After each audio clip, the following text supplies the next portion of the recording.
it. And so if you want more information about Vipassana and the benefits and whether or not you think it's right for you, just please reach out to us, because it's definitely very enlightening. In fact, that center and balance meditation that sometimes I walk you through on the Chi Club, that's essentially the meditation that they have you do. Starting day 4. Day 4, yeah. Yeah, the first 3 days, literally, all you do is you focus on the breath on this narrow portion of the body. Triangle area. And then what that does is it sharpens the mind like a razor blade. So you're sharps. When you scan your body and you get into your free flow, then you're really able to sense and feel all the different parts of your body. Not that you aren't able to do it in the Chi Club with the center and balance now, but this is just the next level of practice and development. And I love Qigong. I love the Qigong practice because it really gives you tools on day-to-day basis. Like, I'm feeling angry, okay, now I could do the liver move, I could do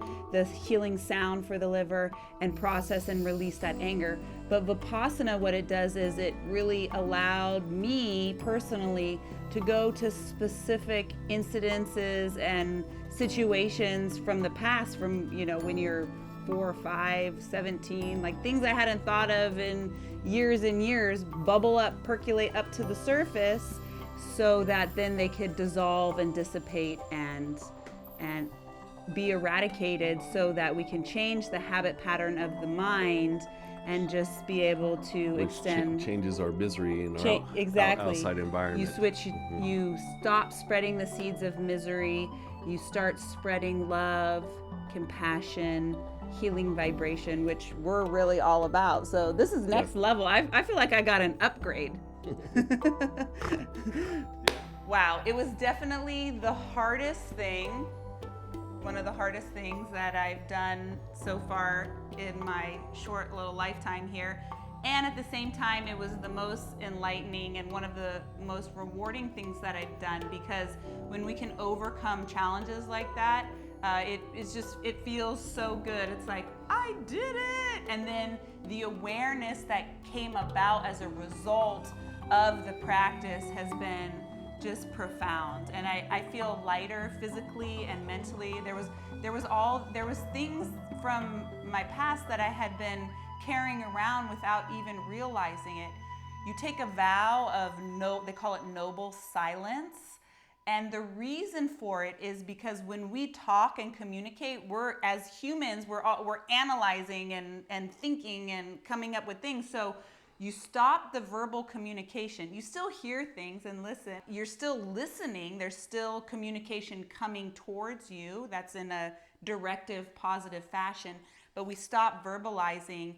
And then what happens is thoughts and people that I hadn't thought about in years from other lifetime, different chapters of my life, all that stuff starts to percolate, bubble up. The first 3 days, the first 2 days, I pretty much cried all day. Because you realize, like, I sat down, I'm like, oh my gosh, all I have to do right now is sit and focus on my breath. And then Goenka, the main instructor, who's since passed on, but his audio and videos are presented to you, he goes like this, start again. And he said that, and I was like, I don't want to start again. I don't want to. Like, the mind is like, it's really challenging. So you're focusing on the breath, the first 3 days, the breath from the nostrils to the upper lip. And not any type of forced breathing, when we take a deep breath, we can regulate and control our breath. No, that's not it. It's simply observing the breath, because the premise of the practice is to see reality as it is, not how you want it to be. Because so many of us, myself included, live in a reality of distortion and illusion. And so if we can see the truth, it's an experience on the experiential level. It's a training of the nervous system. I can do this. I can see the reality as it is, not how I want it to be. And then we have the power. We become empowered to make the change that it requires in order to live a fulfilled, happy, peaceful existence. So Boy, it was a challenge. There was some things that popped up that I literally hadn't thought about in 30 years that came to the surface. Okay, so day 5.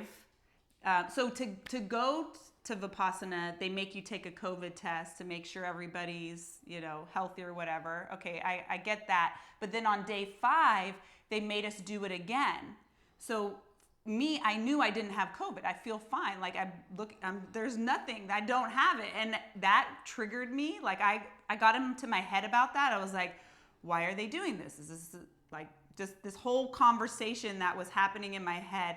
It triggered me. And you can schedule an appointment. There's a teacher and you can go and talk to her. So I went and talked to her about it, and her answer was very, very Buddhist-like. She said, change. Anicca, that means change, changing. Everything is changing at every moment. And that's the thing that we can all agree on is the constant. Things are going to change. And so no matter what situation you're in, positive or what you perceive to be positive or negative, you know that it's a change. And so what the practice does is that after those 3 days, you focus on the breath, and then on day 3, it's a triangle from the bridge of the nose to the lip. Then on day 4 to 10 or to 11, because it's actually 11 days, you start scanning your body. And then what you do is you feel into the body and you observe what he calls gross sensation. So there's a difference, gross sensation versus subtle sensation. So you start to observe the gross sensation here's the practice, and this is really the practice, and it's locking it into the nervous system, experiencing the sensation without craving or aversion. Most of us go, oh, my back hurts. Oh, my back hurts. Oh my God. Okay, so for me, what happened was I had a little bit of tension in between my back, but as some of you might know, going back to the whole experience from a few months ago when I got the staph infection on my face, it reared its head on the back of my knee, my leg, and also the back of my neck became red, inflamed, and itchy. Oh, it was so itchy. And so here's me. I'm like, okay, itch. I'm like, you're not supposed to crave, or you're not supposed to have aversion to it. Like, I'm burning and itching and I'm not supposed to be upset about it. What the heck? So I started having a conversation with the itch, with the rash. And this is my conversation. Hello, rash. I see you there. I see you on my body. Okay, you can stay there as long as you want, but it's really okay when you're ready to leave. It's okay when you're ready to leave. I will be sure okay when you are ready to leave my body. Whatever this, and for me, I discovered what it is because I am a fire constitution person, and over the last 25 years, I've been putting fire on top of fire. And so my body is purging all this heat, and that is manifesting in the form of a rash on the back of my knee. We're supposed to sit cross-legged. It's the back of my knee. So I got fortunate because what happened was the lady in front of me, she moved behind me where everybody had someone in front of them except the front row. I was able to then extend my legs straight so that it wasn't so irritant on the back of my knee. So that was a real blessing. And then towards the end, it started to subside a little bit more. And then when I got home, Chris actually gave me a treatment, and then doing much better. So the rash has subsided. That experiencing in your body of the understanding of change, anicca, change. And then because our cravings and aversions is what leads to misery, craving, aversion leads to misery, then observing that, where have I been craving, where have I had cravings in my life that are ultimately destructive? And then, so then you get to the root. I can observe the sensation I can observe the craving. I can see that habit pattern of my mind. Now I have the power to change it. Anicca, to change it. So it was a depth. And that's why he says, this is, and Chris mentioned this is surgery on your mind. It goes to the root level. It goes to the root. So he gives the example. I'll just wrap it up with this example. So I'm explaining to you my experience, which is like you going to a restaurant and looking at the menu, your mouth starts to water. That's one situation. The second situation, you go to the same restaurant and you start smelling. You look around you and everybody's eating and you start smelling and seeing, and you're like, your mouth starts to water. That's a second experience. The third experience, you go to the same restaurant and now they serve you and you eat a yummy meal. Now you get to eat the yummy meal and experience it. I'm experiencing in my body what that meal is like, and I can explain it on an intellectual level, but in order for you to really apply the practice, it is an experiential practice and situation. So I thought that was a really good analogy. Yeah. I think, and some people reached out and they said, oh, well, I've been silent inside my house, not talking to people. It's not the same. You could be as silent. I did that to you 2 weeks ago. No, just kidding. you could be as silent inside your house, not talking to people as much as possible. It's not the same.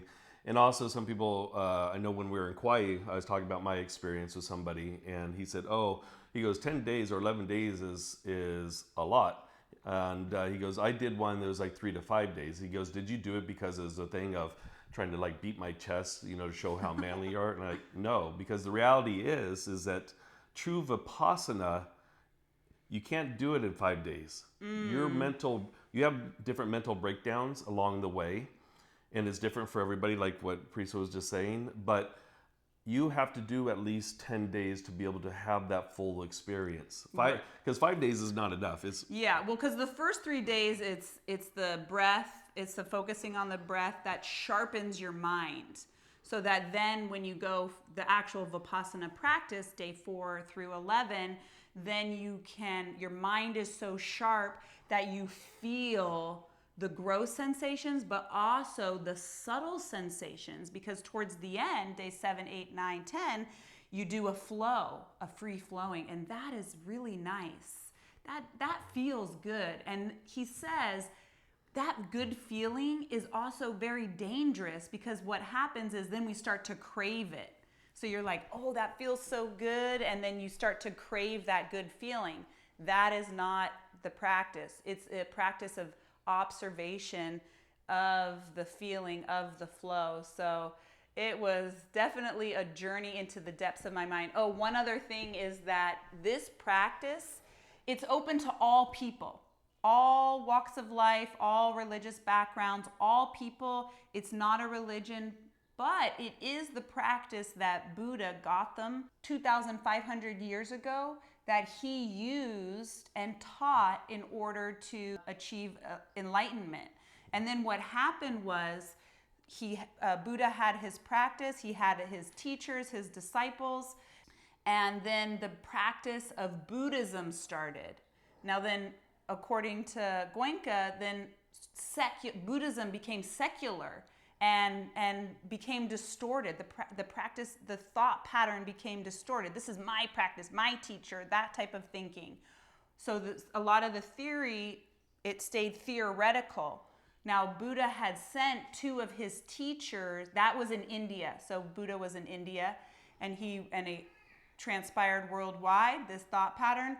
But he had sent 2 of his teachers to Burma. They call Burma the island of gold. And so what happened was in Burma, the Vipassana practice remained pure. They were able to maintain it, whereas nowhere else in the world it was maintained.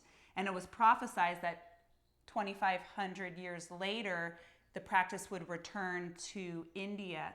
So Goenka came from a very business money. So he said, I'm very grateful I came from that, because I was able to realize that even if you have a lot of money, there's still a lot of misery, because there's a lot of craving, a lot of grasping. So he's of Indian descent, living in Burma, has a migraine, addicted to morphine. He's addicted to morphine. He looks for all these different solutions. Finally, best doctors all around the world, no one can help him with his headache. Finally, he finds his teacher, teaches him Vipassana, and then goes through this major transformation. Since he's of Indian descent, his parents were in India, moved back to India. His mom was dying, and so Goenka went from Burma with the Vipassana, started with his parents and a group of 12, his first class, and then it just spread. So he brought it back. He fulfilled that prophecy of the Vipassana going back to India, and then from India into the West and to where we are today. So it's a beautiful practice. If anybody has the opportunity or chance to do it, it's hard work. It's not easy. I would definitely recommend. One tip I would say is that if you can, bring a mat. I was lucky too, because Chris had already gone, and he's like, we need to get you a mat so that you're a little bit more comfortable.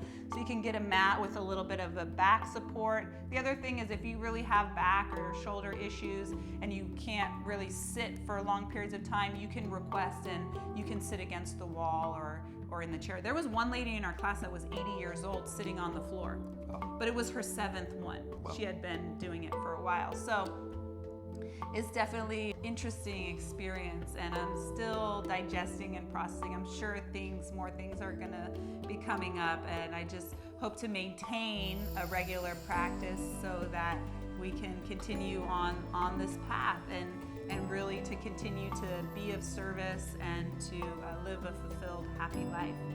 Yeah, no, we've been getting up every morning doing the meditation still. Yeah, the other thing I just want to add is that, I would recommend this for anybody, but if you have mental health issues, please be honest on that questionnaire. They will call you and ask you about it, and the reason why is because if the mental health issue, seriously, you can break, and if you break, not only can you hurt yourself, but you can hurt other people, and they don't want that to happen, so they're very cautious because it's such intense work, and the work starts the night you're dropped off. You don't get 24 hours to accumulate or acclimate to the situation.